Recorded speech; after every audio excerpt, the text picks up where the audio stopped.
You are created unique.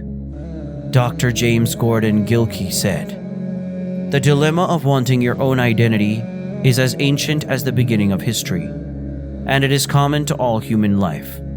Similar is the problem of not wanting to be your own self, which is the source of much personal imbalance and disturbance." Someone else said, "You are a unique entity among creation.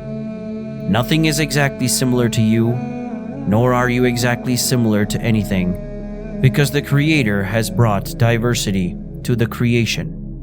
Certainly your efforts and deeds are diverse, different in aims and purposes."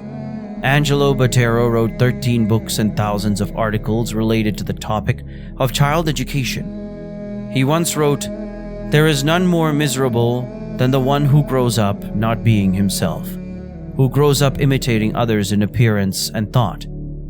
He sends down water, rain from the sky, and the valleys flow according to their measure.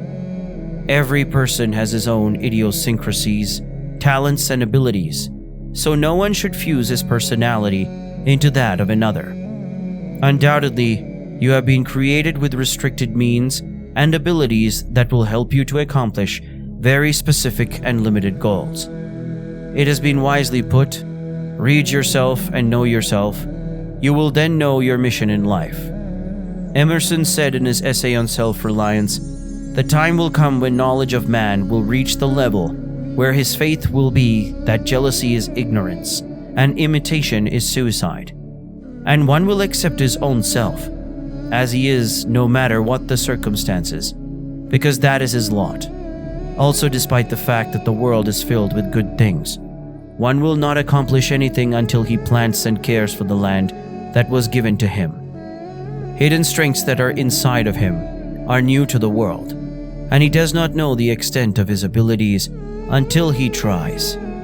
And say, O Muhammad, do deeds. Allah will see your deeds, and so will His Messenger and the believers. Contemplate these verses. Say, O my slaves who have transgressed against themselves by committing evil deeds and sins, despair not of the mercy of Allah. Verily Allah forgives all sins. Truly He is oft forgiving, most merciful. And those who, when they have committed fahisha, illegal sexual intercourse, etc., or wrong themselves with evil, remember Allah and ask forgiveness for their sins, and none can forgive sins but Allah. And do not persist in what wrong they have done while they know. And whoever does evil or wrongs himself, but afterwards seeks Allah's forgiveness, he will find Allah oft forgiving, most merciful. And when my slaves ask you, O Muhammad, concerning me, then answer them, I am indeed near to them by my knowledge. I respond to the invocations of the supplicant when he calls on me without any mediator or intercessor. So let them obey me and believe in me, so that they may be led aright. Is not He better than your gods, who responds to the distressed one when he calls him, and who removes the evil and makes you inheritors of the earth? Generations after generations. Is there any ilah, God, with Allah?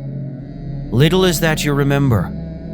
Those, that is believers, unto whom the people, hypocrites, said, Verily the people, pagans, have gathered against you a great army, therefore fear them. But it only increased them in faith, and they said, Allah alone is sufficient for us, and He is the best disposer of affairs for us. So they returned with grace and bounty from Allah. No harm touched them, and they followed the good pleasure of Allah, and Allah is the owner of great bounty. And my affairs I leave to Allah. Verily Allah is the all-seer of His slaves. So Allah saved him from the evils that they plotted against him.